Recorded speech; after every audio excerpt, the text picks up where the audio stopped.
Chair Sweetland. Here. Vice Chair Brainerd. Here. Commissioner Clemens. Here. Commissioner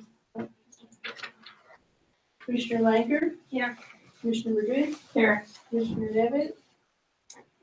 Commissioner Owens. Here. And Commissioner. Here. I put the head in scared. Did she call your name? All right, now, Lourdes, will you lead us with a pledge? Put your hands over your heart. I pledge Allegiance to the flag of the United States of America and to the republic for which it stands, one nation, under God, indivisible, with liberty and justice for all.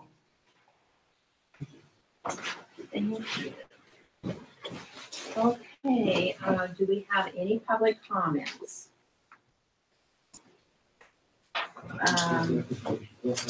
And I know some of you just got your packets. Have you had time to read the minutes? Yes. Good. I didn't. I was busy talking. Should we take a few minutes to read over the minutes, or do you want to just,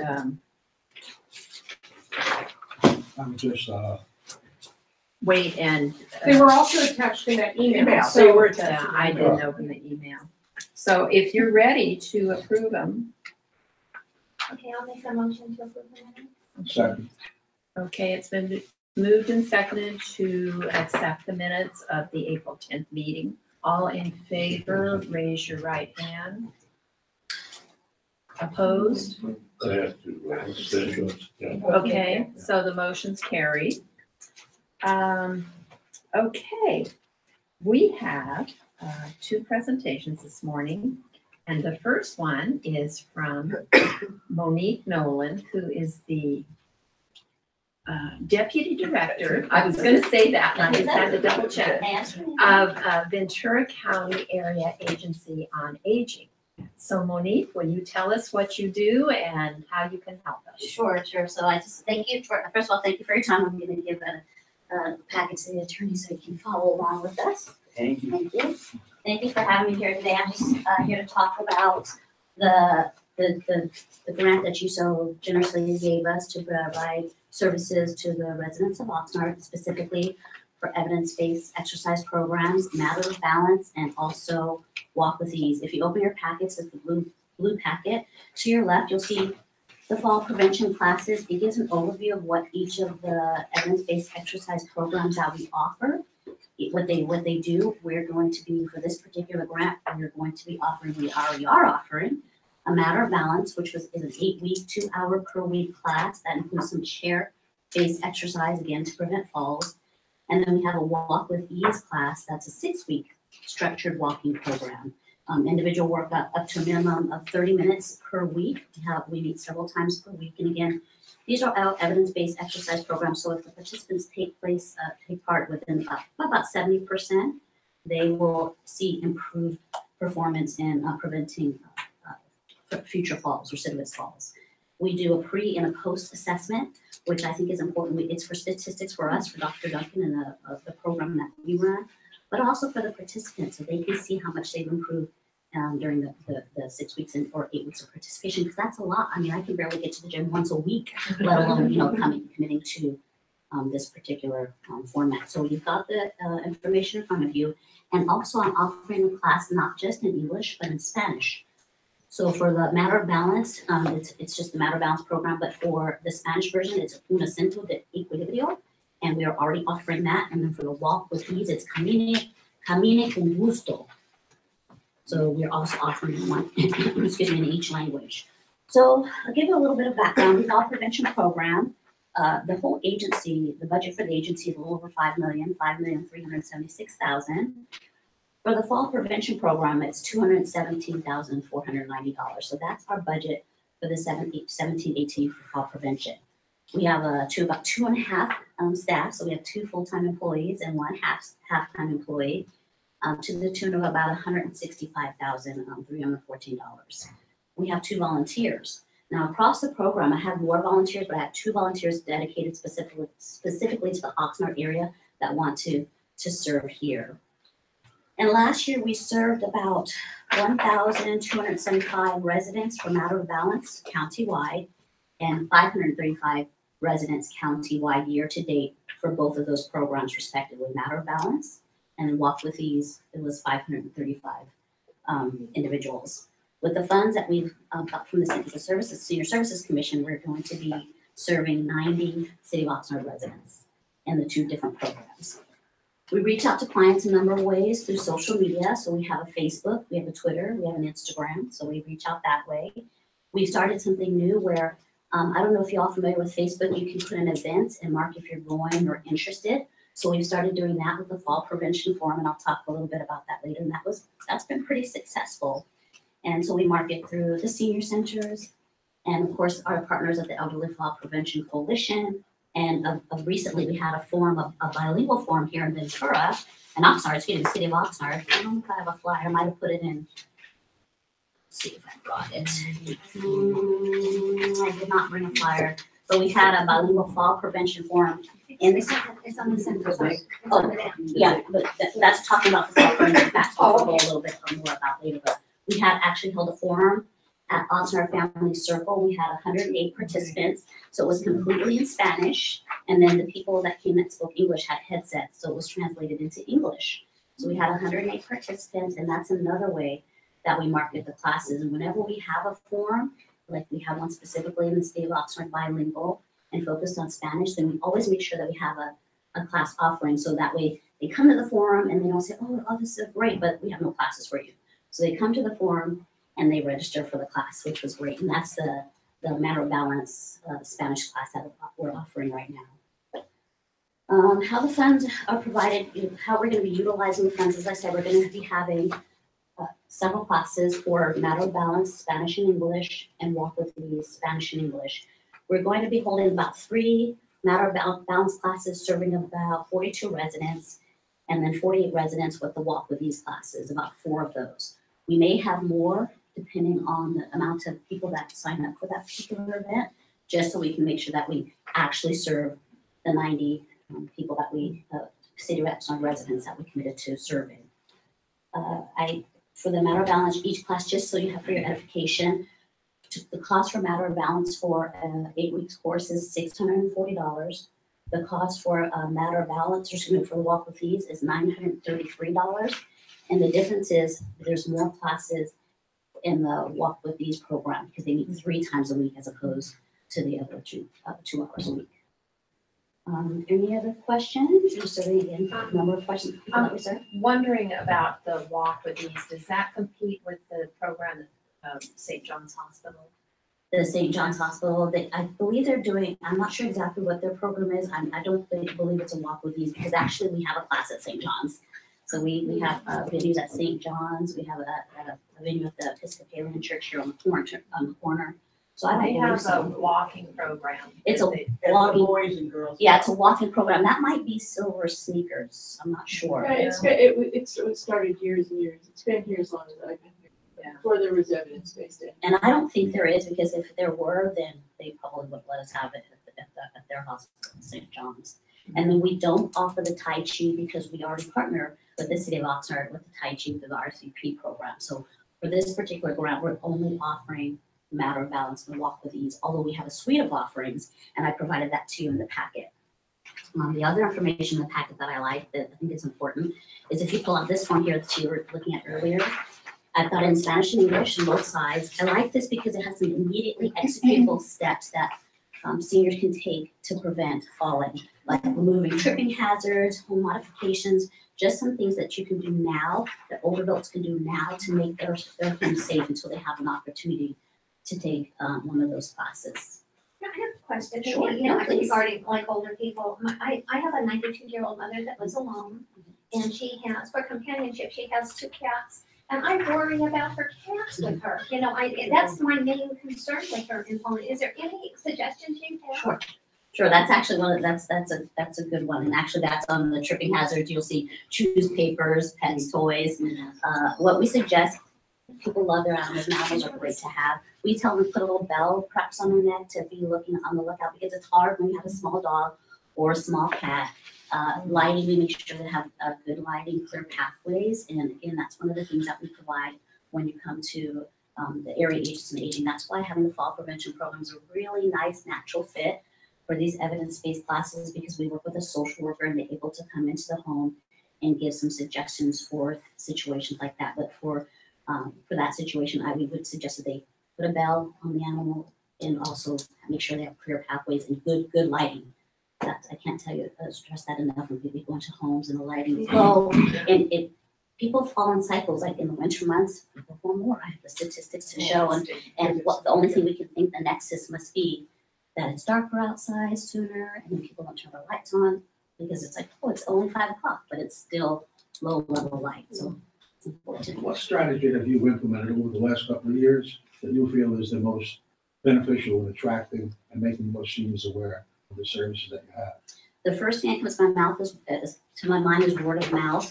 Facebook's great. Having the put a paper in the county is great, but word of mouth is the most important. I'll go when I was making inroads in any of the communities.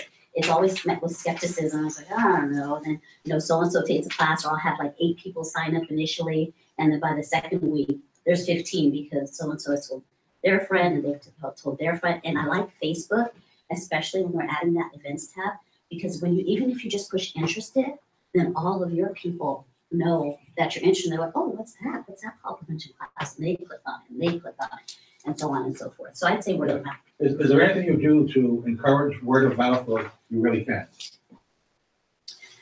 I agree with you. That's a primary way. The best, the work speaks for itself. Having engaging teachers, workshop leaders, the peer participation part is important, because rather than just being talked at for the 2 hours, it's really an opportunity to learn from each other. So you learn from the instructor, of course, and they're providing materials, and Mary Sue can speak to this as well, but it's also having an opportunity to learn from your peers and see that you're not alone. I think that's the biggest thing, is you come out and you go, gosh, I'm falling, I don't really care, so I'm not gonna say anything. You go to a workshop and you go, oh gosh, other people are going through this as well. And then you're able to find out about other tools and resources that you never even knew existed, for classes, for home use, to overcome some of the things situations that you have in homes that may prevent violence. Thank you. Of course. Just one more question. I'm curious of where do you get the primary funding for your organization? And do all of the other cities in our area, do they also, give you such grants like this? So not all the cities give us such grants, but we do have funding through federal, through state, by right other grants. And then also we've got some Older American Act dollars that we fund. And we also have a county general fund that participates and pays for some of the staff that we have.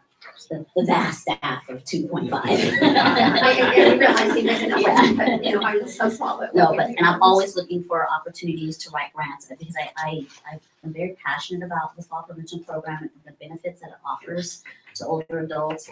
And even we go 60 plus, of course, but even if I've had 50-year-olds who want to take the class or get some information, and it's interesting, because you think, okay, my balance is pretty good. Then you go to the class, you're like, oh gosh, I can use a little help, and I can use a little bit more exercise in building my muscle strength and my resistance, because a fall is not, obviously for the county, it's important that we reduce falls for the bottom line, because a fall, it can cost an inordinate amount of money. But I say it's not just about the natural, it's also to the person, physical. Your lives can change with literally one fall. So it's important to me and important to my team that we get out in the community, even if we're helping one person. And what I like to tell my team is, how often do you get an opportunity to really affect a person and make a difference? I can't tell you the number of thank you cards I get, and people are just so grateful for the life change that they experience, especially if they've had a fall before, and now they have these tools. So it's an important program. I thank you for helping us. Yes. If you had an infinite budget, what would you do differently? More classes, because I already can't keep up with the demand for the classes, especially the Tai Chi is very popular, but more classes, more marketing efforts, having an opportunity to go out into the community and actually bring a peer leader with me, because again, being spoken to by a professional is not the same as having an opportunity to interact with somebody who's taken the class and maybe has experienced the fall and can say, and can speak to the benefits of coming forward and taking these classes. Do you do this safety assessment? Sure. What if someone wants to get their place assessed? Yeah.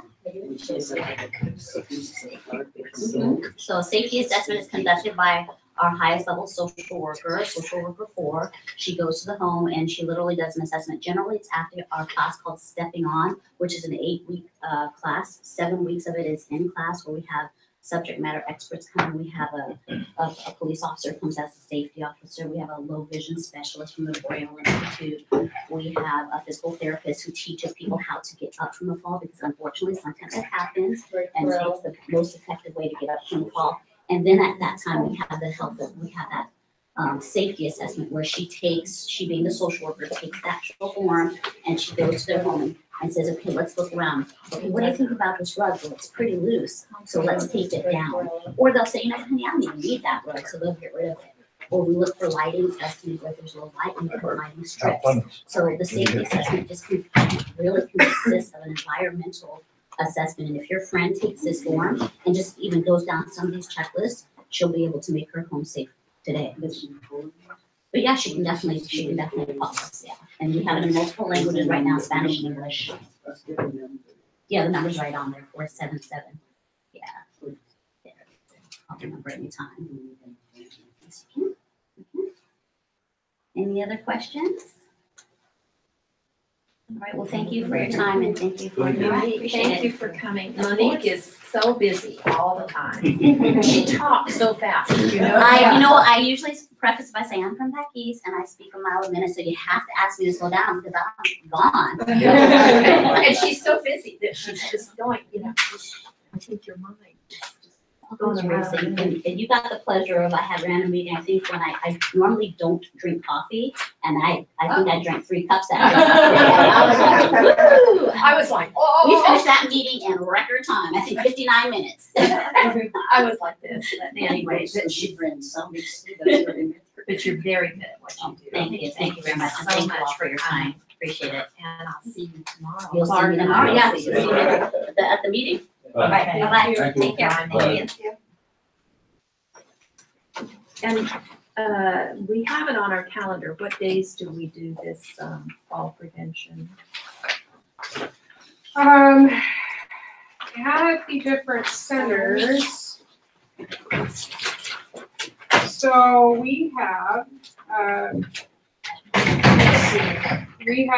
so Bone Builders is one of our programs, but is multiple days a week. If you look on the top of the calendars, the repeated programs are at the top. So Bone Builders is one, Tai Chi is another. The St. John's exercise. the St. John's exercise class, the Walk with Ease, I believe is going to Palm Vista. It's being set up now, or Oh, it's so already it's- scheduled. Okay. We've done a Matter of Balance at SOC recently, along with Stepping On. So And there's, so once you do the 6 weeks and then you wait. yes. So it's not repeated, like say Bone Builders or Tai Chi. Well, Tai Chi even has a little bit of a gap. Bone Builders will just roll from one week to another, but these are concentrated similar to how Tai Chi is. It's that evidence base for a certain amount of weeks, and then we'll reschedule it for another. I guess the difference between St. John's and BC AAA, the walking, you sign up for the BC AAA, and St. John's, you just show up, right? Yes. I think the Walk for These has some curriculum that also goes with it, Mhm. which, St. John's does the tests, like glucose and stuff like that, but I don't know if they have all the fall prevention information. Renee, it was interesting that she said that the most effective way of attracting seniors to their programs is word of mouth. Right. It's been Exactly said what over you're and talking over. Excuse me? It's been said over and over from Right. these agencies that you can spend all the money you want on print, but it's really worth it. Okay. Now, I guess Kay is gonna do a presentation on gray law. I know when we last year were putting some money aside, it was obvious that a number of people don't really know about Gray Law. It's the only, but one of its kind in the county, and they serve the whole county, and including Oxnard. And this is the book that they do their class from. And if you haven't taken the class, you really should, because they start off with a list of things to check. Do you have this? Do you have that? Do you have this? And it's in here, and it's just invaluable. I know I took it a number of years ago, and please sign up for it if you haven't. You have to call BC AAA. And there's a woman, Jennifer, I have a phone number and everything if you want to phone up. But it's just really, a good thing that they do. Their group has four part-time people, and then a lot of volunteer attorneys who give their free services to help the thing. They don't represent anyone as, for their attorney. They will refer you to, and after and help you figure out what you need and what you should be doing, with your life. And they also spend some time telling you about elder risk and what, all about abuse that can happen. They also help you if you have problems with grandchildren and legal relationships and all that kind of thing that you may not know about. The other one, Can you get them to call more often? pardon? Can they get the grandchildren to call more often? Right, don't we all wish? They also have information if you know of someone who's caring for a senior that needs, they're providing assistance. They can also encourage to take this program. So please do this. Here are some brochures from them. They also have them in English and Spanish. With life, It says live legal information for elders. And I can't stress enough how important I think this is for everybody. How often do they teach this course and? They do it every time. I think they get about 25 people in the area. They kind of, so when you would call this Jennifer, you would say, I'm in Oxnard and I'm looking for a class. We always hold them here in one of our senior centers once they have enough people to sign up for it. And how long is the class? It's a 2-hour class Okay. usually in the morning sometime. I guess it could be held at various other times. but its book is just a wonderful resource. A wonderful resource. There's a great section where you can fill out, all your information about where your insurance is, where your attorney is, their phone number, and you put it in the front of somewhere and just tell your kids that if I can't do it anymore, go to this file and you tell them where it is, and here's this whole list of everything they need to know and who they need to contact. I know we don't like to think about this, but it's the real world, and you never know also, when you just might be, in a car accident and you can't do something at that time. And so it's really good I was gonna pass out these, and I don't know if you want to see this book, if someone wants to, or just want to look at it. It's just really so good.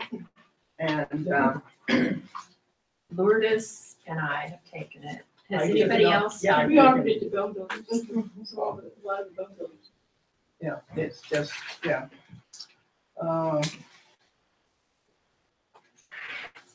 I was trying to think of it, on a little sheet you said to fill out. Word of mouth. They will also come and talk at the place where you live that won't be seniors. You could get them to come talk at one of your meetings.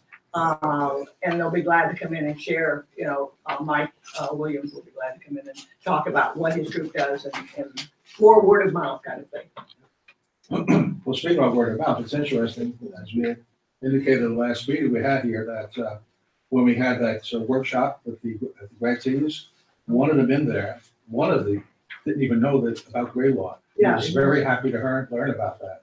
Right. And of course, he could now tell, this is Dan Miller from Action. He says he gets the question all the time, he can't help people. He says, now I know. So that's very, very beneficial.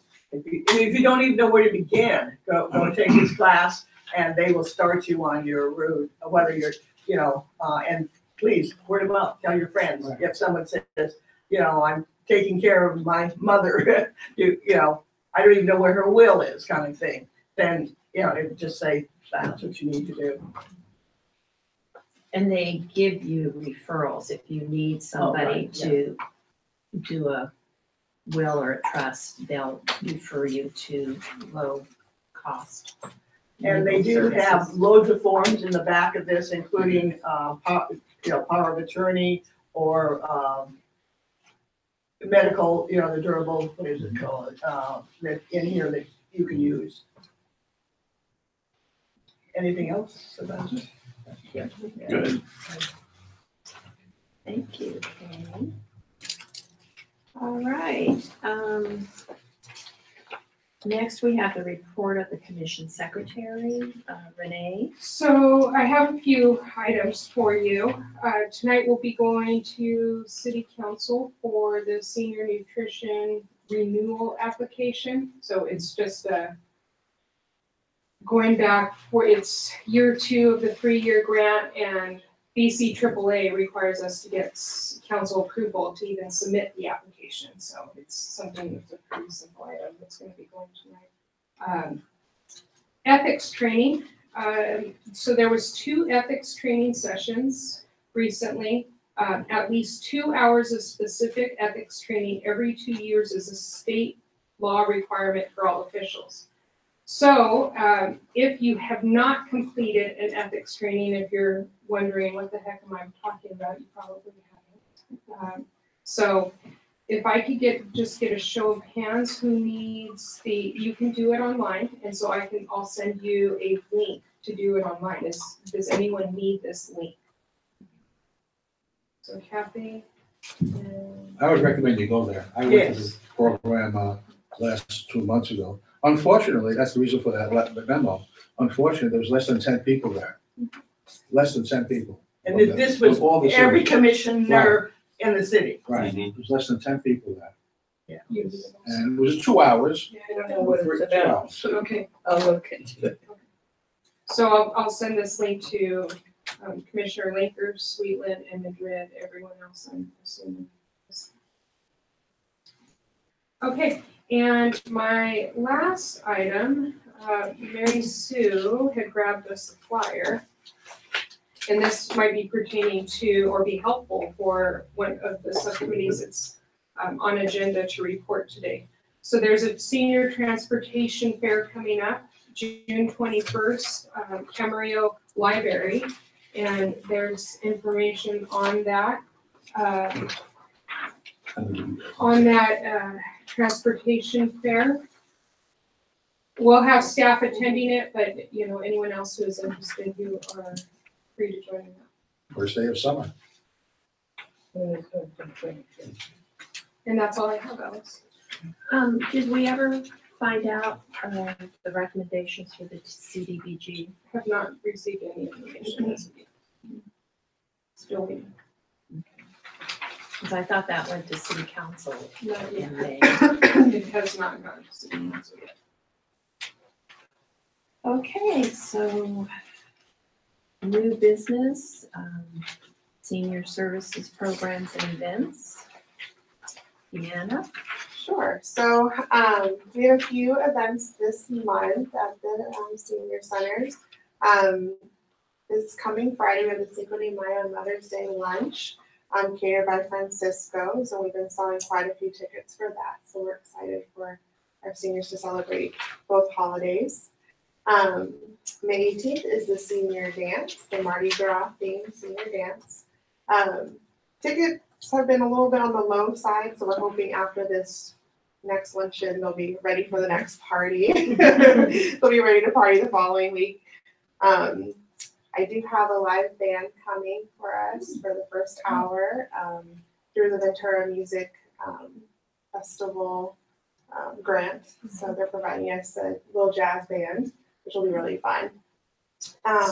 Sorry, let me add to that. That's the same group that brought us the bluegrass band At for our Christmas holiday party.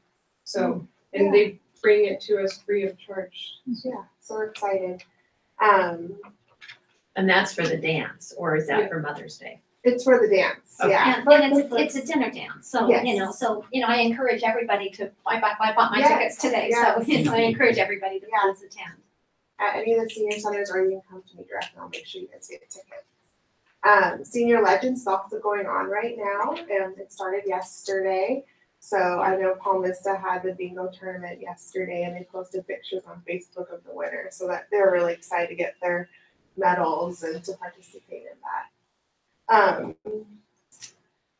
Something that's new we're gonna start doing is highlighting seniors of Oxnard that are going to our senior centers and putting their, if you've ever seen People of New York, that kind of Facebook or that website, they just go around the city and you get a little story about that person.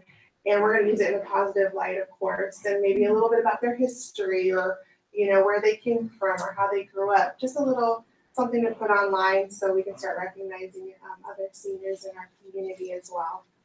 And Kim's gonna be helping me with that. We also added to our calendar the staff highlight. So I know a bunch of you guys have the bright neon pink calendars, but so Desiree's this month's highlight. The point is that people can go into each senior center, start to recognize the different directors and different staff that work at each of the centers, and it's a really nice little write-up about Desiree, so I encourage you guys to read it when you can. June, we're hosting a movie night at the Wilson Center. We're still trying to decide what movie, but it's gonna be like a movie and popcorn kind of evening, Friday night, so it'll be a really nice time. June, I'm sorry, I didn't write down the date. June, let me check real quick. June 22nd. If you guys want to participate in that, you're welcome. And then something else I have coming up in the next few months, in August, we're gonna host like an attack prevention class for female seniors in the community.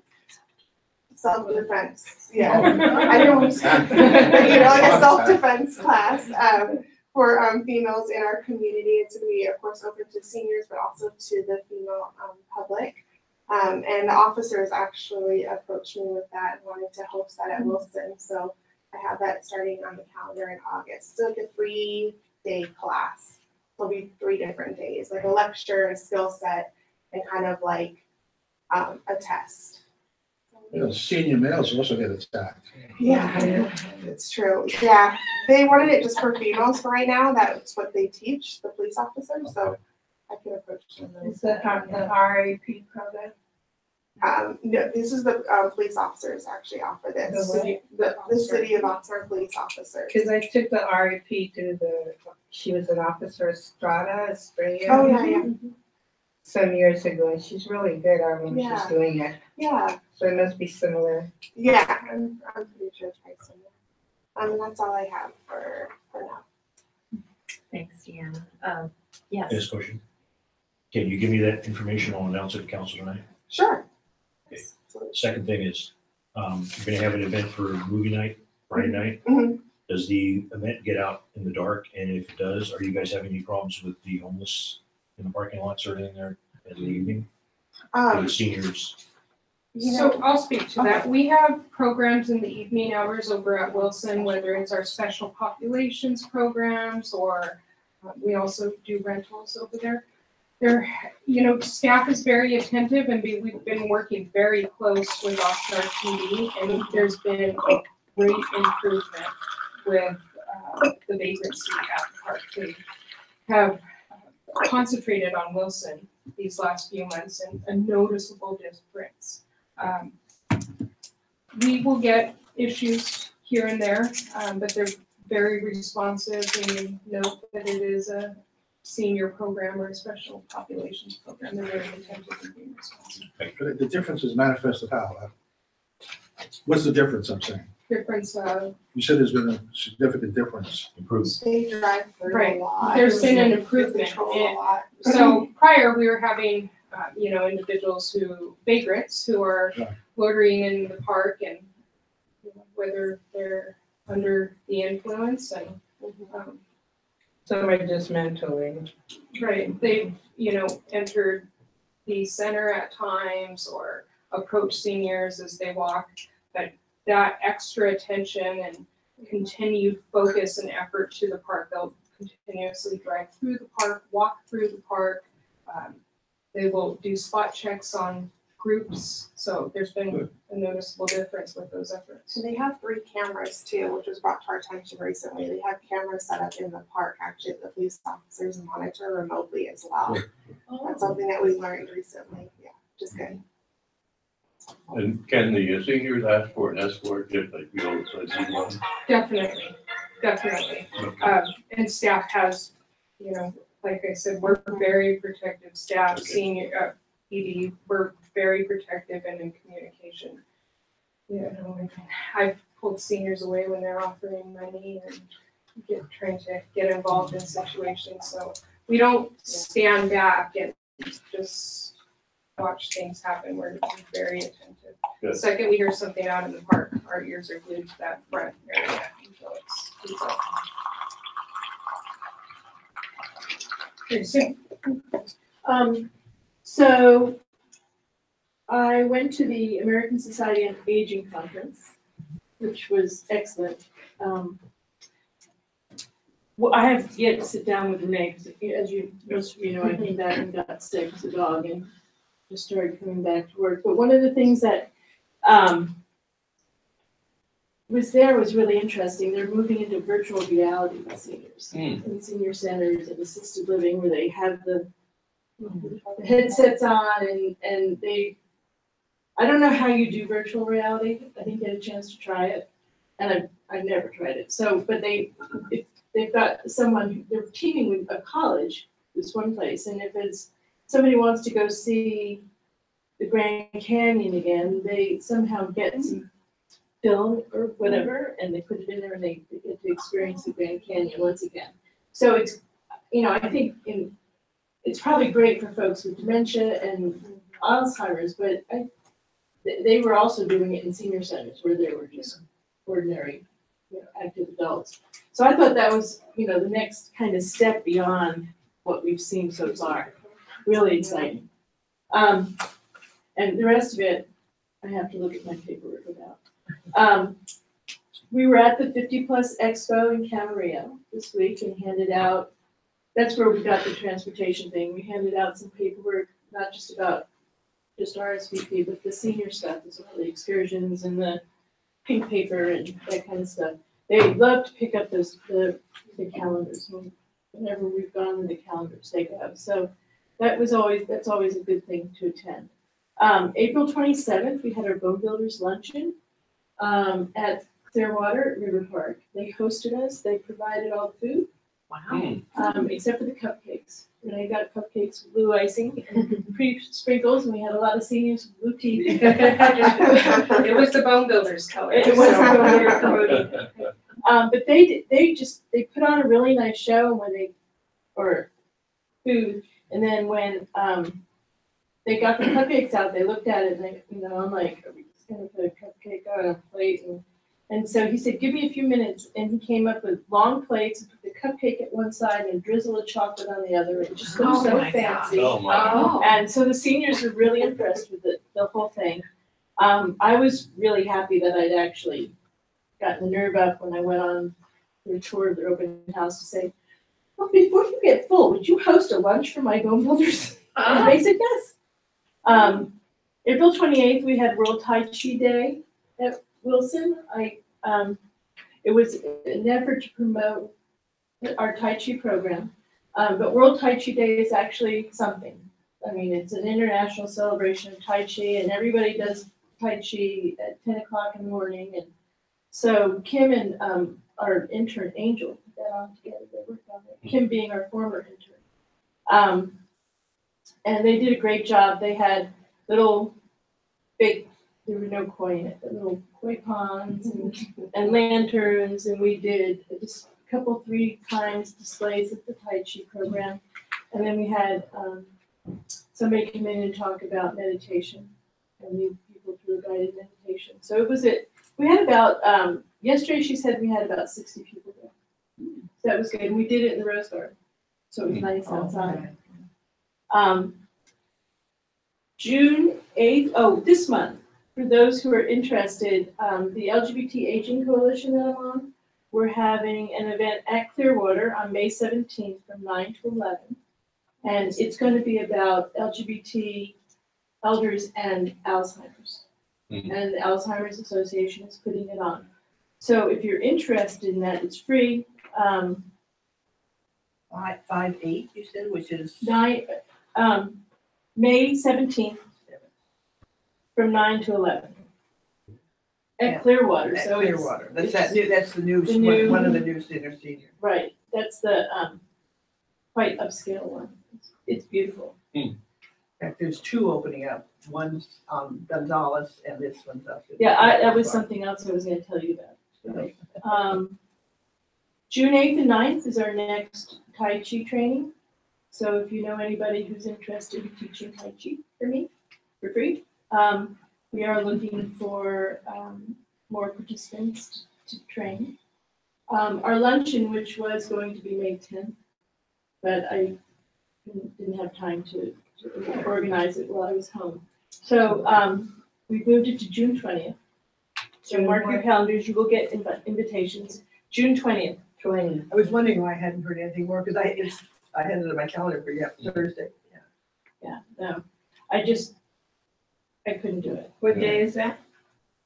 Thursday, Wednesday. Wednesday. I was aiming for a Thursday, but I couldn't get it. And then the last thing I just wanted to make sure, well, there's two things. I thought this was kind of interesting. I didn't make copies. I'm sorry, but caregivers who you all do give money to with your grants, they're having an open house, learn and leave. You don't have to stay the whole time. It's a chance to network with other people who are in senior services. And it's Tuesday, May 22nd, 1 to 4. And I'll pass it down so you can see it. We also provide them with volunteers, so we've kind of got two connections to them between the money and the volunteers. And then the last thing I wanted to tell you, in Oxnard, we've I don't want to say there's no senior housing, but for the number of people that live here, we haven't had a whole lot of senior housing. And that's changing really quickly. Clearwater opened the beginning of this month. I think it was last month, yeah. When we were there on the 27th, they said they had 12 residents. So they just opened, and they're very upscale, but their Press Courier building has been converted to senior apartments. Deanna and I are gonna go take a tour tomorrow, just to see what it is. They have their grand opening on Saturday, if you're interested in going.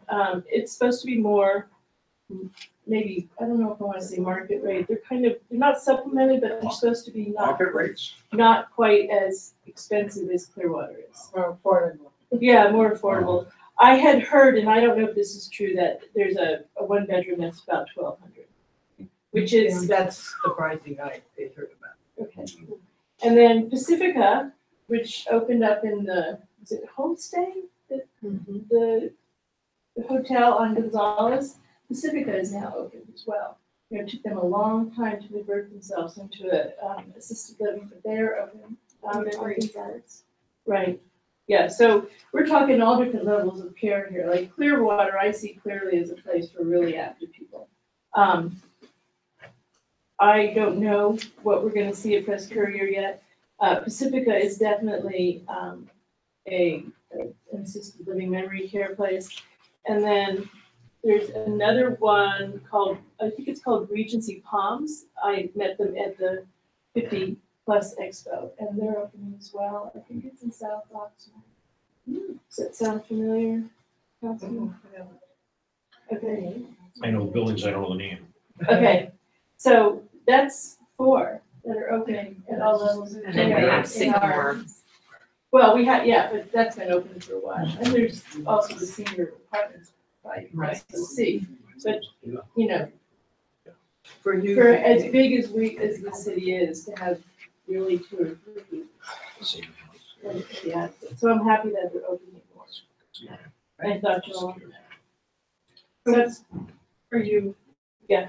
So, and one other item on a date you may, and presentation you may want to attend. The Michael J. Fox Foundation for Parkinson's Research will be visiting the Lexington Assisted Living Home, which is in Ventura, I believe off of It's on Ralston. Ralston. It's on Ralston. And on May 9th, from 1 to 3 to do a presentation. May 9th, Today's the from 1 7th, to 3. or the 8th. Today's the 8th, so it's tomorrow. Yeah. 18.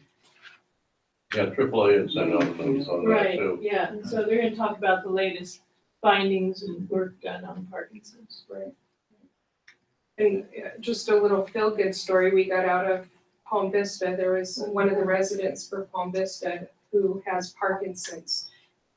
Came down and joined the bone builders class, and after being part of the bone builders class for a period of time, the medication she was on for Parkinson's was actually decreased, and her doctor told her it was a noticeable difference. Something so simple, as, Great. you know, improving wellness. And kind of a passive type of exercise, you Yeah, know. it's located, it's definitely aimed at seniors. Thank you so much. Okay, so our subcommittee reports. Clark, do you have anything to say about Ventura County Area Agency on Aging? No, not really. I wasn't able to attend the last meeting last month. And then when I tried to pull up the agenda for the meeting tomorrow, and were you able to pull up the agenda? I haven't tried. Okay, it just wasn't available for some reason, so I really don't have anything to report. Okay. I had just I had a phone call. A fellow that I know, he has Medicare Part A, and he needed to get supplemental insurance for his Medicare, and he just didn't know what to do. He didn't know how to get Medicare Part B because of my exposure to DC AAA. I said, well, there is a program, HICAP, and I know the HICAP coordinator, and so I was able to put him in touch because it just seemed impossible to him. How do I go about this? Where do I find the information? His insurance agent couldn't help him. So I just through exposure, I was able to answer his question and steer him in the right direction. I couldn't solve it, but anyway, they do a lot of really wonderful things. And we have our meeting tomorrow. And so, Kay, do you have a report? No, I don't, but Kathy does. Really exciting thing going on.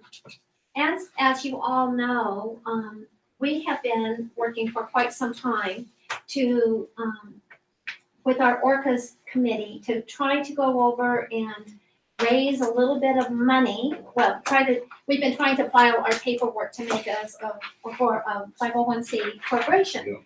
And we are at a stalemate because there were a number of things that had to be done. And a lot of those things, in order to do this, that they cost some money. And so we were at this standstill. It's like we can't move ahead until you can't go out looking for donations, until we became a nonprofit corporation. And anyways, as we were waiting, I just kind of mentioned, the idea. It's like, well, I'm tired of waiting to see if the city will give us a little bit of the seed money. I says, why don't we just try to do something? Why don't we, so I said, I suggested, that one of the things that I had done a couple of years ago over at where I live, we had a very successful luau. And so anyways, we have a group that meets at the Wilson Center of ukulele players and dancers. And they performed for us, and they were lots and lots of fun. And so I worked with them, and they told us that they would, and at that time, we gave them a donation for their program. They didn't come out for free, but I asked them if they would donate their time.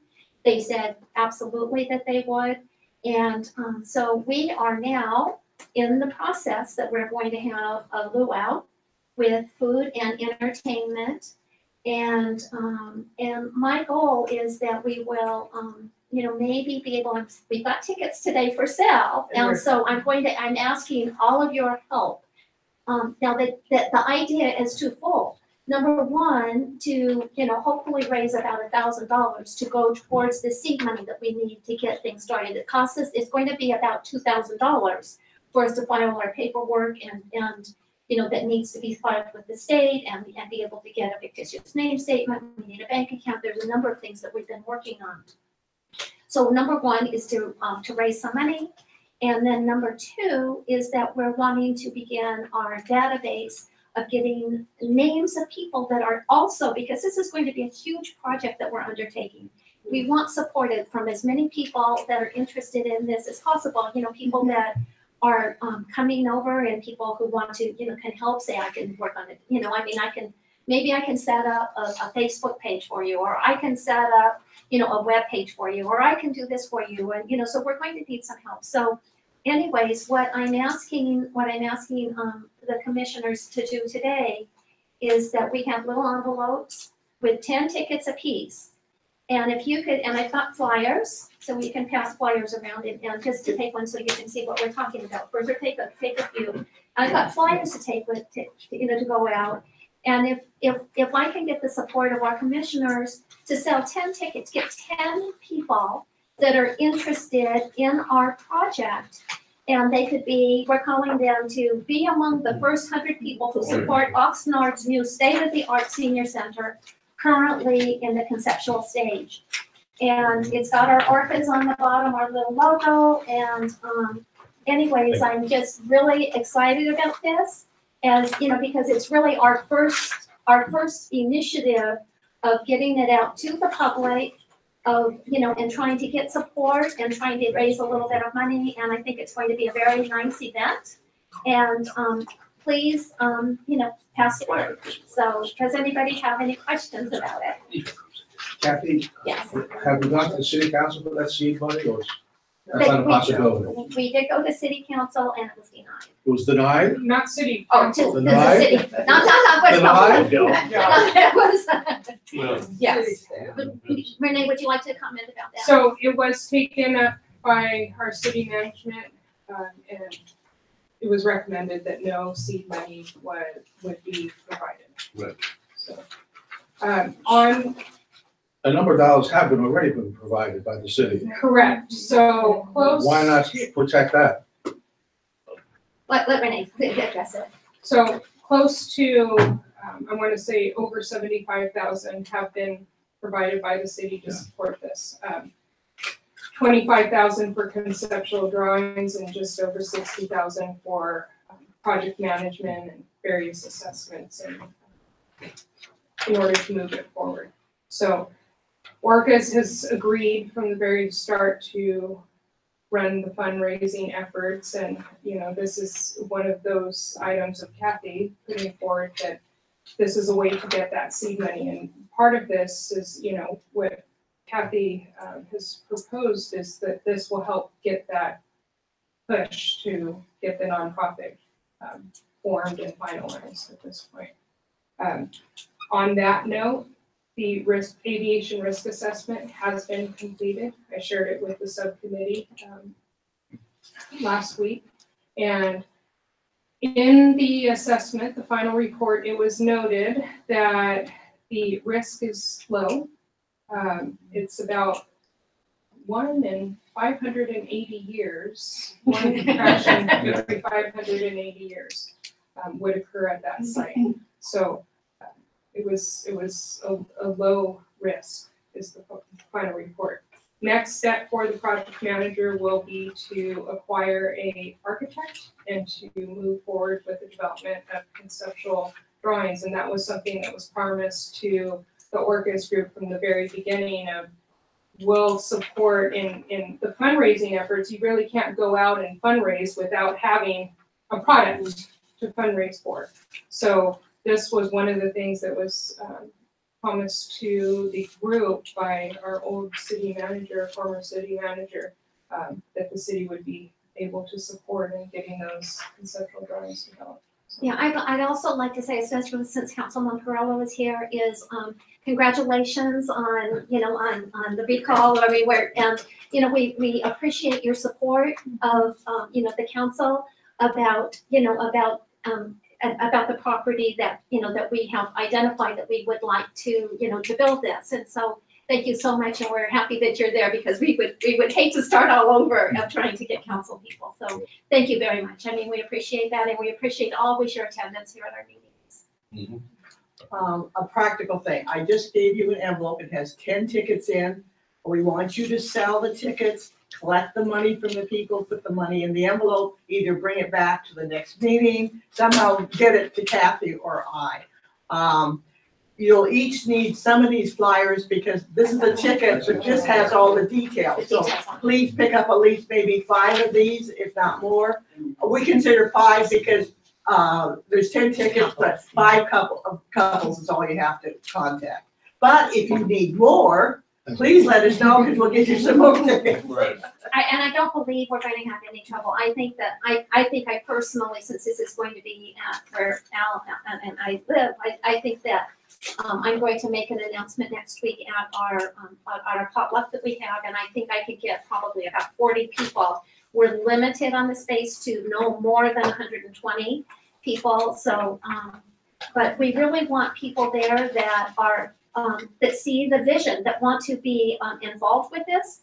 And when you do go out to sell tickets, please, if somebody says, oh, I'll buy a couple tickets, but I'm going to be out of town, please don't sell them the tickets. Say, if you know, because I need a count for the food since I'm going to be, and I don't want to see a lot of food afterwards. So if they would like to make a donation, that's fine. Make a donation, and we have it, thanks to Clark, we have a checking account. And so, you can go over, we can either put to Orcas or Oxnard Recreation Center for adults and seniors. And, we've got banners and, we're getting excited. All of us have little pieces of things that we're doing. And we are hoping actually by the time that this event happens, that we will be a legitimate nonprofit corporation by that time. Kathy, you may want to come to our HOA meeting this month. I actually talked with Virginia already. Virginia is very supportive of this, and she is offering her support, because I'm wanting to use our decorations since it's at our hall. She's, use our decorations, and she even mentioned the possibility that she may ask the HOA if they'd like to make a donation, even to, I'm suggesting you be at the HOA meeting. Okay, In the beginning, you have 3 minutes to talk, just like at the city council. okay, And I think it would be a good vehicle for you. okay, because like I said, Thank I've you. already talked with Virginia. Virginia's our That's just one HOA person, president, and she, is very supportive. She says, put me down for 2 tickets, and so, Good. anyways, it's just the number of people that we can get that are passionate about our project. That's what we're looking for. So, please, I'd like to see staff, attend also. I'd really love to see that. If people that are involved with the centers are center directors and, people that are involved that really would like to show, I think it would be a wonderful opportunity to get up, and we are going to make a little presentation about what we're about, and we're going to, also if people are making donations, please get them and see if they have an area of interest in their email with us, because we'd like to start our database. Thank you so much for your help. Yeah, take their money if they can't come, but don't give them a ticket because we need those tickets because that's where our head count will come from. It's the start of, and push the thing, be the first 100 supporters. That's the kind of thing we're working for this. I love that you've gotten it ukulele group, Yeah, it's a because local that's group, yeah. part of our senior Exactly. services. Yeah, and they're fun too. We had them a couple of years ago at an event there, and they were just delightful. It was one of our better attended activities, so. They have a group that also does harmonica after the ukulele lessons. They do harmonicas. Oh. If you could talk some of them into playing the harmonicas. Maybe another event. I swear. We're gonna have lots of fundraisers. Is this considered a nonprofit? Yeah, right now, we'll have it by the time the thing arrives, so they can deduct it from the. Okay, because when I bring it up, they say, well, why isn't the city paying for it or something? Oh, So no, we want it to be separate. Also, people who it's one thing to donate 15, 25, even $100, but people want to be able to deduct it from their taxes. Secondly, they don't want the money to get mixed with city money. That's the big thing. The average person will really think, so we don't want, that's why we're separating the two. Okay, do you still have the list of names and people I suggested that you contact? I have some of that list. Yeah, I wanted to talk to you about all those Okay, people. Let me see. Supervisor John Zaragoza is very supportive. He's a Oxnard born and raised. Right, we need to get him Did there. you send the check? Did you get the comments? Maybe if you email me. Just curious. And I know Carmen Ramirez had said that she wants I to did support, mention so it in hopefully, We'll hope we can get all the senior, we'll have all of the city council will contact you each independently. I guess, do we want to stand in line, or who wants to say, I'll get the tickets to this, get them to buy the tickets? Or if you're gonna call, like, if you're gonna call Carmen, tell us, and who's. I'll call Carmen. Okay, so don't everybody else call Carmen, and then Bert. We want to sell you a ticket too. And, because this is on your social away from business time. Right. Okay, well, great. This is very exciting, Yes, very exciting. here's extra. Okay, Also, you can copy those flyers too, if you didn't get enough, if you need some more, just make a copy of them. Or if you want the PDF, I can send that to you if you want to print your own.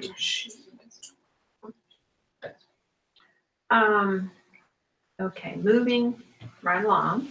We have another subcommittee, the immediate and critical needs of Oxnard senior population. So that's Commissioner Clemens, Commissioner Madrid, and Commissioner Nevitt. So do you have a report? Oh, yeah. Yes, we have the short-term goal, as you said, to identify the immediate and critical needs of the seniors. And we've had a couple of meetings with Alice and Jeff and myself. And what we determined is the fact that the immediate needs, which are not going to be satisfied immediately, unfortunately, but the immediate needs are transportation, housing, food, caregivers, and in-home assistance. Alice is responsible for looking at the situation as it relates to housing. Jeff is relating as it relates to transportation. I've been given the assignment as it relates to food. I've done a lot of work recently on this. I've met and also spoke with Monica White, who is the CEO of Food Share. She's very excited about what I was telling her about. What our objective is that, and I'll just read what I have written here to Renee.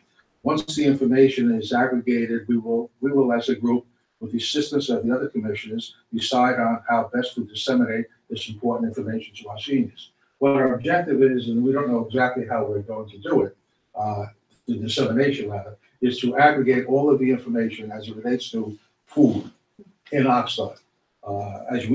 Some of you know more than I do, obviously, about this, but what it basically boils down to is that there's the Feeding America, then under that is Food Share, then under that is 200 pantries throughout the Ventura County. Then there's also the Community Supplemental Food Program, and that's 3,500 seniors.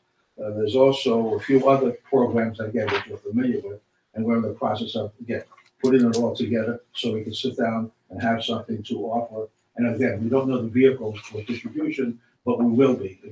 It'll be a concentration of, okay, if you're hungry, so to speak, this is what's available. Okay? Now, there's the senior service centers, of course. There's the soup kitchens. I didn't even realize there's 3 soup kitchens in Oxnard. And also, there are 2 different organizations that charge. One is Meals on Wheels, and the other one is the Silver Pantry. When I was speaking to her about this, she said, boy, that's a great idea, and I'd really like to participate. And so I'm going to be meeting with one of her staff next week to get a more finalized picture of it. As I say, I'm sure people here know more about it than I do, but again, the whole objective here is to concentrate all of that, put it all together as it relates to food, put it all together as it relates to transportation, put it all together as it relates to housing, and then again, we'll decide how best to distribute that information. So that's where we are right now. They have these coupons that we hand out at the farmer's Right. market once a year. And they're for redemption within the farmer's market. And we'll be doing it in July or August. And it's all through VC AAA, so I don't know if that would fit into nutrition. As I said, there's other programs that I'm not aware of right now. Yeah, well, I just wanted you Yeah, to thank you, I know that. appreciate that. One other thing is I called up my favorite number, 211. They are fantastic. I'm telling you, they are unbelievable. They have the ability to be kind, ability to be knowledgeable, and an ability to be sympathetic, okay? And anything you ask them, they have an answer for, which is a good answer. And it's been very, very helpful. As a matter of fact, they sent me these brochures, which is just do we want to ask what they do? A couple of things that they do around things. And they're very, very helpful. This has nothing to do with food per se, but as a vehicle for awareness in the community, this 211 number is unbelievable. And they open 24/7. 24/7, they have they're just all over the place, and they speak something like 158 languages. I forget what they said. It was just an unbelievable situation. 150 languages they speak, 7 days a week. So from an education point of view, that's the best thing. I'm glad that we have it in the magazine Right, here. so it's, Right there on that top. info is advertised on the top of our monthly calendar. And we have Al to thank for that, because you're the one Yeah. that found them. Called all the numbers and got answers. I mean, that 511, I knew you bring it up, I was gonna say, that 511 was a disgrace, really, relative to 211. 811. The 511, was it? The, phone friend, Then there was that one in Camarillo. Yeah. You know, Al's known as the crank caller, you know, he calls all these numbers. They never answered the phone, they didn't leave a message, you leave a message, they'll call back. Let's say, this thing is just unbelievable. and all of their flyers are in our centers. You know, when we get phone calls from individuals in need, and they might, you know, it's always, they call for one thing, but the longer you have a conversation, there's many more needs beyond that one need. And, you know, I'll try and focus them in the different areas that can help them, calling different agencies, but I always, in the end, suggest 211. And, you know, if all your answers, you can't get all of your answers, this is my direct line, please give me a call back, and I have yet to receive a call back at that point, so. The operative word you used was, I'm sorry, let me finish. Go ahead. The operative word you used was need. Need. And one of the things that I had written down a couple of weeks ago is that if you don't need, you're not gonna heed. And the problem is that you don't care about this information unless you need it. And so all this information may be available to you, but you're not listening because you don't need it. And that's something we have to overcome. I don't know how to do that yet, but we have to be talking about that. How do we generate the fact that, yeah, you may not need it today, maybe it's going back to the tertiary market, which is the churches and the doctors and all this other stuff, or maybe even the children. But yeah, I agree with you. If there's, no one sees a need for it, just like the gray law. If you don't have an immediate need for it, you're not even concerned about it. Well, that might be a way for someone though to begin their top discussion on this. Yeah. You may not need this at this moment, but one day you're gonna need one of these things. So please, you know, pay attention, how you politely say pay attention. Yeah, we're all insulated psychologically from need until it's there.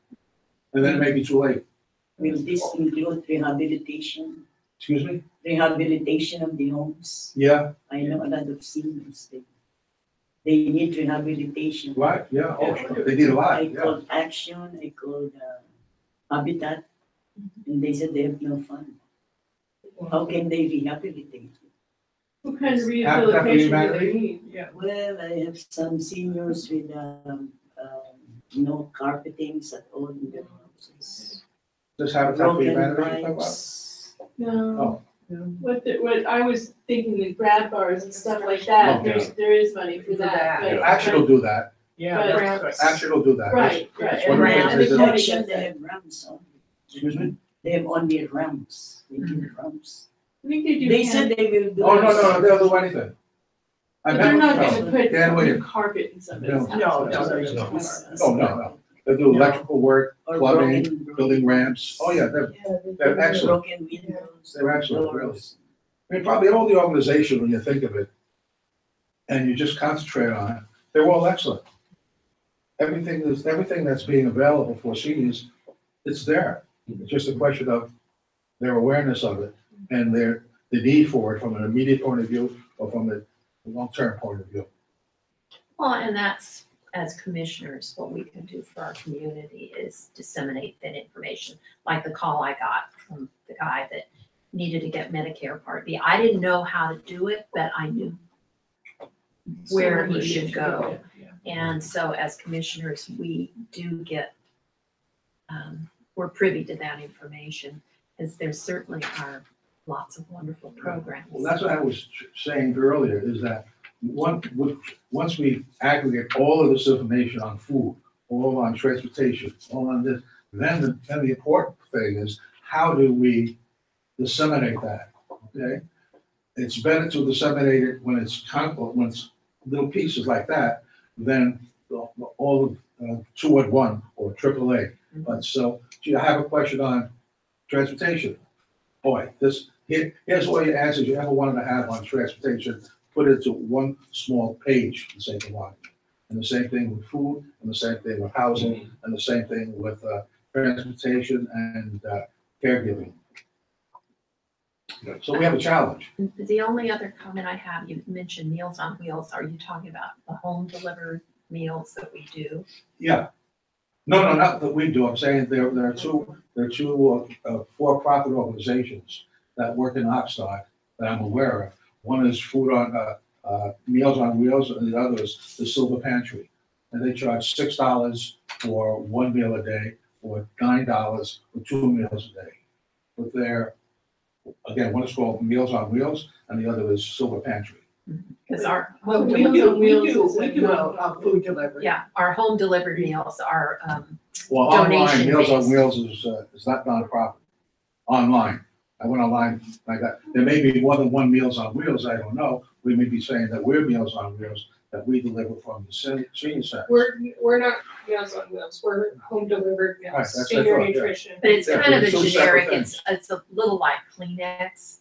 You know, if you get, some people Right. think it's Meals on Wheels, but it's really not, because our senior nutrition program, the home delivered meals, that's a donation based. So the average donation is far less than they're paying for Meals on Wheels. No, I hear what you're saying, but I think it's two different things, I think. Okay, Yeah, they are. Like ship, the one who do the grocery shopping, ship. Shop. Is that on your list? Yeah. Cause they, and that's, well, they kind of pay, but That's they. going to be, that's what I'm saying. We're in the process of putting all this together. Alice is doing the housing. Jeff is doing our transportation. And once we get this all put together, then we'll decide as a group how we're going to disseminate that information. But until we aggregate the information, we can't disseminate the information. well, So that's the whole objective. yeah, that's great, you're doing a great job. We look forward to your report next month.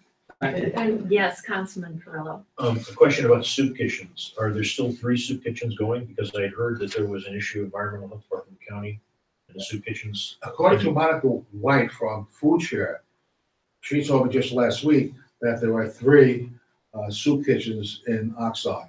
One is at a church, Episcopalian church. There used to be one at Santa Clara Church. Yeah, I don't know why, again, I haven't finalized I don't know if everything, it's still but I was there. just told that there are 3 in Oxnard, which I was not even aware of. The one that Alice is talking about is the one that I heard there was an issue with environmental health. Oh. And somebody's got to check it. And Oh, all okay, that stuff. yeah. I appreciate the work. Oh, yeah, thank you. And Al, can you just give me for the minutes, the areas that were determined as needs? Because I'm sorry. I Oh, yeah, here. didn't write down.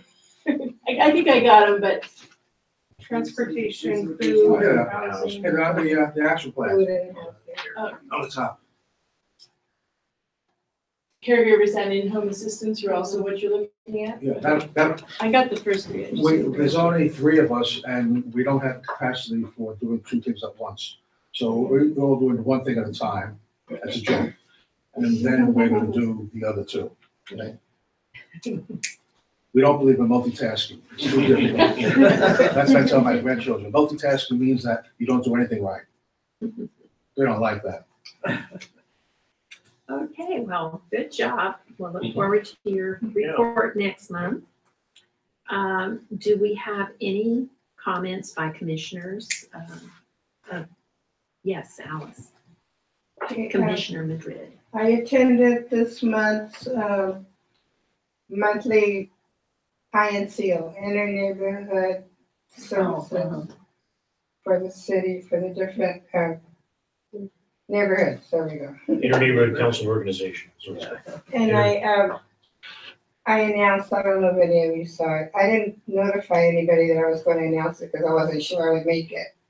But I announced the senior legends and I, read all about the different items and I told them about the senior talent show. I love that. I think it's so much fun. That's June the 1st for some of you who don't know. At the South Oxford Center. It's just FYI. Kathy, you may want to look at 2 other ways of generating funds. My family name is on the Ellis Island.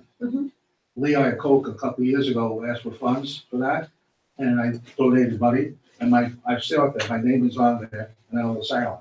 Same thing too with Glendale Community College.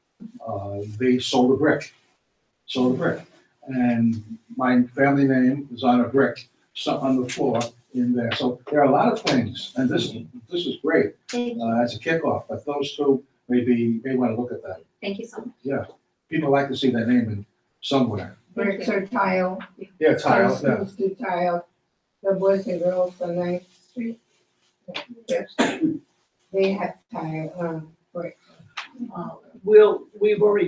We have talked about that, and once we get a plan on paper, then we can start selling the bricks and the rooms and all that kind of thing. Yeah, but first we need a plan that, so you can see the building, in front of you, and that's, Yeah, good. Okay, it's occurred to me, we haven't done any 100th birthday celebrations for a long So time. we just, Lourdes one. actually just Lourdes had did somebody. I have one. Oh, you I have one? one. Wonderful. Because He's they're- 100 years old and then they've been married for 76 years. Oh, good, good. Because, we had We haven't heard of any a of those. flurry of 100th birthdays, and so we're just not hearing about it. And we should let it be known that we'd like to honor, and that would be a great thing to put on your senior. This Fessy Nickelberry that we did a couple of years ago, she is the most amazing person. I hope she's still living because she'd be about 102 now, but she is just amazing. She raised her children in Oxnard, and her son was a track star at Oxnard High School, and she was in the St. John's walking program at 100, walking 2 miles a day or whatever. So I know that there are other 100-year celebrations. Yeah. So, maybe we need an announcement about that, either on Facebook or in our. We already made that. Good. okay. So do we have any items that you would like to put on future agendas? All right. So can I have a, We asked the attorney if he wants to introduce. Oh. Have anything Can to I? say or? okay, I know you're Councilman late for Farrell? public comment, but can I make public comment? Okay. Number one, thank you very much. I appreciate this organization. I happen to be a senior myself. I don't want to cherry pick one over the other. But as a member of a council member, you get put on CAGS, and I'm put on the PAC, it's Performing Arts and Convention Center. And I kind of smiled when I saw you guys get handed the tickets. They did the same thing to us. So, sell the tickets. So I don't like hustling people for money, and I'm sure it's, so you can all understand that. So I bought the tickets. So I'm gonna give you guys each 2 tickets, but I'm gonna read you because there's a potential to get in hot water. You need to make sure you go through this ethics training, because you can get in hot water. Okay. I don't have, I'm told there's 9 members on your board. Correct? That's what I was told. There's Right. 8, currently have 1 vacancy. Okay, so I got enough for everybody, but I don't have enough flyers, and I came here. I was in a park and a lady broke her ankle, so that's why I'm late, so there's some things happening. And it wasn't my fault. I thought that I could make extra copies for the copy machines down, so somebody make an extra copy so you have the directions. Okay, it's supposed to be a big deal. It's an opening reception. There's gonna have food. It's not a dinner, it's food. It's put on by the Oxnard College Culinary. I've been there before. They put out damn good stuff. There's gonna be bands, there's gonna be art exhibits, there's gonna be belly dancing, there's gonna be all kinds of stuff. And I have no idea, what else will be there, but it's a big deal. So, you need to disclose it. I'll read and you're lucky to have Jason Zaragoza here. I mean, this guy's good. We're lucky to have the guys that work in the city of Oxnard City Attorney Office. I asked so that nobody gets in hot water, especially me, giving it a gift. So Cherie Kimmel gave me, I hope I said it right, gave me the thing this morning about what I can and what I can't do, and I'll read it to you. But you make sure you cover, excuse the French, you gotta make sure you cover your back on this kind of stuff, because somebody will come back and ask you questions, and it's embarrassing as hell. And if you make a mistake, there are fines. So going through the training is a big deal, you're right. And it was very low turnout. Okay, second thing, you're talking about $2,000 for the seed money. There is a Ventura County Bar Association. I don't know why you need $2,000, because is it for legal fees? If it's for legal fees, okay, you should be able to hustle. And that's what the word is. You should be able to hustle a local attorney to do anything you can do. I would recommend not trying to hustle the city of Oxnard's attorneys because of one thing. The city is in deep shit. That's the right word, financially. And we're short $7 million going into this thing. What we're gonna do, if you had a chance to go to these meetings where the police chief, interim city managers giving presentations, or you go back and you watch, it explains what's going on. There's gonna be more presentations at neighborhood councils coming up this week. You can attend them. I don't have the list with me right now, but I'm sure your staff can get it to you. And so there's going to be a tremendous pull from every organization. I want this, I want that. And the city is going, look, we're trying to pull in our horns. The hope is they don't have to let anybody go. They're not going to be filling vacancies. And if people leave, there's a possibility they won't be filling those vacancies. And this is because the retirement plan is taking $4 million. The workers' comp, the cost of workers' comp has gone up tremendously. I don't know the exact reason. If a certain department is having more claims, I don't know. We're supposed to get an answer. And then the city of Oxnard, and I serve on this thing, it's a big city self-insurance. And one of the cities pulled out, there's cities in Southern California, instead of buying a big insurance policy, each city, they band together and then they put up so much money, whatever they expect. They have a management company that runs it. And one of the issues that happened just recently, this last year, one of the cities pulled out, and the second city applied to pull out. That city was Ventura. Their date to pull out would be the end of December. The fires happened in the first part of December, and they decided they want to stay in. And with that, the management company says, this year, you guys all need to belly up more money because of the claims that are going against Ventura. There's big times claims going against Ventura, and it was smart. If I was Ventura, I'd done the same thing. You don't want to be naked out there when having no insurance when you have a major disaster. The second thing is, you have I swear to God, you guys put out more information here than you hear at the council on these kinds of things. Give me a list and I'll read it out of I get my 2 minutes or 3 minutes or whatever the mayor decides, whatever impression. Give me something, I'll read it. The gray law is a big deal. The deal with the, your grandchildren. We got a very good friend. He was a neighborhood chair, Ventura Fernandez, tremendous guy. Big problems with the family when it comes to estates, and things could have been done and you would have avoided problems. It's a big freaking deal. The other thing about the food, it's a big deal. And you're talking about the needs, very similar to some of the needs of the homeless. Sure. And as we get older, you get to be a senior, and then the next step is, people describe it as, you die. or you go on to the Happy Hunting Grounds, you become compost, whatever you pick. That's what people claim. But I would recommend that you get me something to read. And I would also recommend you hustle. Hustle is the right word. Every councilman to buy a ticket and then donate it so that we don't show up. But if you need people to show up, you can sell these tickets very easily because we are told that you need to get staff, and I'm sure they can find out, 17,000 people watch every city council meeting. 17,000 households. And then it's rebroadcast. I've never gotten a straight up answer if that's been verified, but that's what I've been told by past management, Karen Burnham and Niall.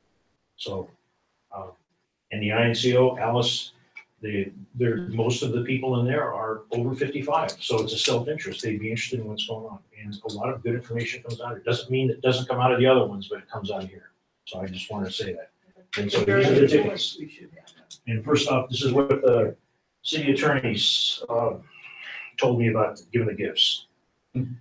Councilman Perolo, you asked if you can give tickets that you paid for in whole out of your own money, not city funds. I paid for it out of my own pocket, not city funds. But realistically, I get paid for being a councilman, so you guys know that.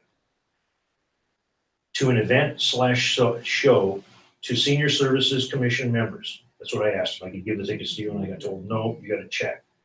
You can indeed give them those tickets so long as the total value of the tickets per commissioner, including all other gifts to that commissioner, does not exceed $470 annually.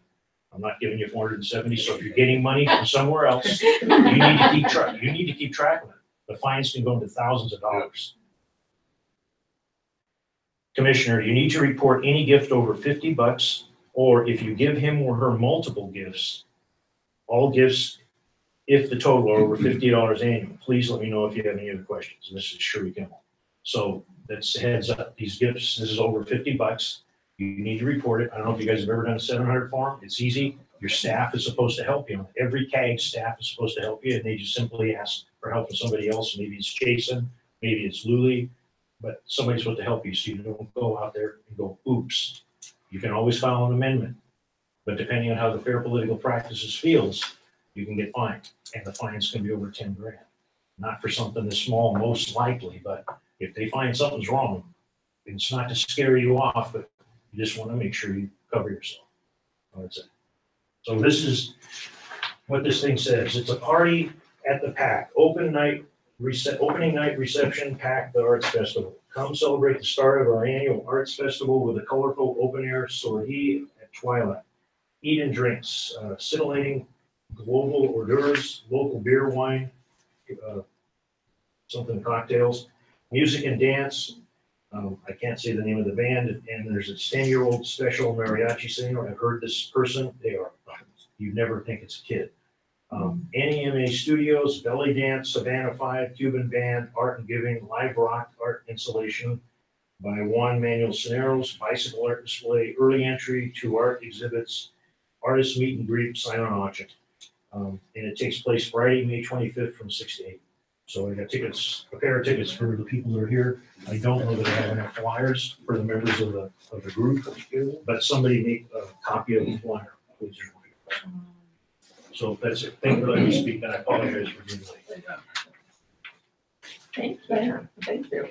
And Okay, I so think our what the calendars. councilman was saying as it relates to being careful, it's even more important that people go to the ethics training program. Oh, yeah. I don't have another copy. But you- I'll get a copy to you, Okay, thank next week. Okay, Okay, thank you. great. Thanks for that. Super. Thank you. And that's Memorial Weekend.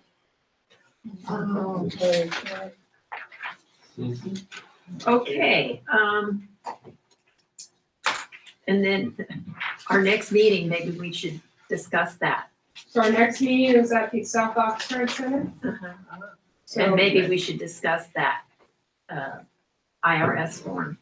This would be, So it was part of the the ethics training that I attended, so if you haven't attended it, and I'm not sure if it's discussed in the online format, but if you have any questions after you do take that training, by all means, I can see if Jason can answer. Well, I strongly recommend that everyone who has not does take the class. okay. Oh, yes. And Discussion it is- really scared you, like when I went to, went to this. Mike says, oh, great, we'll go down to this new pastry shop and have coffee and talk there. And I thought, is he donating something to me? Do I have to record it? I mean, that's how it, you know, it really made you think, you know. Mr. Zaragoza has something to say. There is a discussion, in the online training on the Form 700. So the reporting requirements and stuff, they are part of the online training. Is there another live session that's coming up? Yes. Oh, okay. There was an email. I don't think, No, I don't believe think we so. have There's- another live There session for was commissions. two big pass, so the only opportunity at this point that I'm aware of is online. Okay, and you're gonna send us the link? Yes. Yes. The Pinedo family, they filmed that online, they filmed the live one, and the second one, Jesus, I'm sorry, there's a senior month right there. Are you 100? We could celebrate you. Yeah. And so that should be one of the requirements of being part of this CAG is. Oh. Yes, Did- he remembers. As far as attending this training, it is every 2 years you must go through this training. She basically got, you have to sign in that you spent 2 years and somebody signs off that you spent 2 hours. Yeah. That you got the training, so that basically, if you break the rules, you signed your own certificate, I know that I'm supposed to be responsible for. In March of this year, the conflict of interest code was amended, was put forward to council and amended to include this commission now. So moving forward, you will be required to attend that ethics training. So you've got to get it done within this 2-year period from March of this year. We do something for VC AAA, we have to fill out. That is a 700. That's a 700. So if we do it for VC AAA, do we also have to do it? So in the past, it hasn't been something that this commission has been advised to do that I'm aware of. When I double checked on it a few years back, it wasn't a requirement for this commission. However, as an advisory member for VC AAA, you were required to. And as of March now, Yeah, You want to because speak on that? your commission was not part of the city's conflict of interest code in the past. We just amended that. So again, now moving forward, you will be required to attend that training, or members of this commission will, at least every 2 years. As attorneys, we actually advise that it's good to brush up on it annually, honestly. You only get credit for once in that 2-year period, but yeah, it's once every 2 years. But say you did it this year, you wouldn't have to do it for another 2 years, but you could do it again the following year. So because Clark and I have done it for VC AAA, should we do it again for the city? What would happen is if you've done the mandatory training, the AB 1, 2, 3, 4 training, you will receive a certificate. And then you would give that certificate to the city clerk's office and they will record that you have done the training. So if you've done the AB 1234 training, you do receive a certificate. It's the same thing with the online training. Do you know how soon that certificate comes out? Generally, it's right after the training. Yeah, they send you something and say you've completed You this. know, because I haven't received one yet. I haven't So, either. and so I think just know there's 2 parts to this. There's a training and a 700 form. Yeah, I That's- think we only did the 700 Right. form because we had to put what our investments are, if we own our own house, I Right. mean, it's all very. Yeah, well, I've done both. I've Did you done do the Am I both. supposed to get something Did you physically? do the Yeah. city training? I did the city training. No. Okay. You nothing wouldn't, physical. but if you do it from an outside organization, you'll get a confirmation. If you do the online training, you'll actually get a certificate that you print out. And it says, it's a 2-hour training, so some people do it 2 hours at a time. That's the good thing about doing the online one, is you can do it an hour and then take a break and come back and do the second hour or whatever. But you do need to spend 2 hours. Yes, you They do, and emphasize that. it logs your time. When you do the online training, it'll log your time. So you'll get a certificate, say, for half an hour, and then you'll get another certificate for an hour and a half, or however you do it. Wow. I would recommend the physical training there, because you have the opportunity to ask questions. Because the last 10, 15 minutes of the program, questions were being asked. And they were good questions and the answers were even better. But when you're online, I don't think you have that capacity. No, you know. It's interesting, because I have to do this for church, if you work with children. Mhm. I have to do it for county schools. And I have to do it for VC AAA, now City of Oxnard. And I don't know what else, but this seems to be a mandatory thing if you do anything for public service. It's really to ensure that you don't have any conflicts of interest with regard to your service here. Or if you're a body that recommends funding, for example, to council, to ensure that you don't have any conflicts or any what they call 1090 issues, Right. where you're essentially on both sides of the bargain, or that you don't have any political reform act issues where you're benefiting financially in some other way. Like the agreements that the city ends up entering into with grant award recipients and stuff like that. Is there a conflict if, let's say you're on a panel for granting, for grants, and you're on a panel for the city, and somebody from an organization that you're familiar with or you work with comes and asks for funds? Is that a conflict? I mean, this is kind of beyond the scope of of this agenda, but I will say generally what the rule is if you sit on, let's say, are you talking about like a nonprofit board or something? I'm talking about this board. Yeah, but if the potential recipient is part of a nonprofit or something, Right. generally if there's no compensation involved for that grantee, Okay. then generally speaking there wouldn't be. But this is an entire. I mean, our office can only advise whether or not we see a potential conflict, and then it's really up to commissioners, council members, elected officials, et cetera, to get an official opinion from the FPPC, because that's the only thing that can shield you from potential penalties. Thank you. Yeah. Did you want to mention a Brown Act agenda as a Brown Act training? So, yes, Jason and I spoke regarding the Brown Act training. So that's another training for this commission, and we're gonna put it on agenda for next month. We're looking at to put it on agenda. I think that's when we decided would be a good time based off of our other presentations and all, and just to get brushed up on it. It'll be a good little opportunity where Jason will present and you can ask questions also regarding that. Yes. And no, I'm not going to be here for the next meeting, so We do I need to record make? it. Huh? We record it. Okay. Alright, So we can email you that. okay, that'd be helpful. Thank you. Have you got a friend you want to give it to? Thank you. So, any further? I'll take it. I want to put Yes. I'd just like to say this, as a council member, and you find out things where you have conflicts or you get challenged on conflicts. You want to know more than you need to know, but you want to go into a situation where you're not and I get accused of being too blunt. You want to go into a situation where you're not the dummy in the group who gets hung out to dry because they didn't tell you what was going on. Right. I'll give you the best example, me personally. I live in an area that would have been impacted by the lack of a levee in North Oxnard. So I'm a council member and I start to go on it, and all of a sudden I'm told I can't talk about it. I'm like, wait a minute, man, this is 6,000 homes. So and the city attorney gave me the advice that they had at the time that you would benefit personally because it would protect your house also. You're one of 6,000 homes.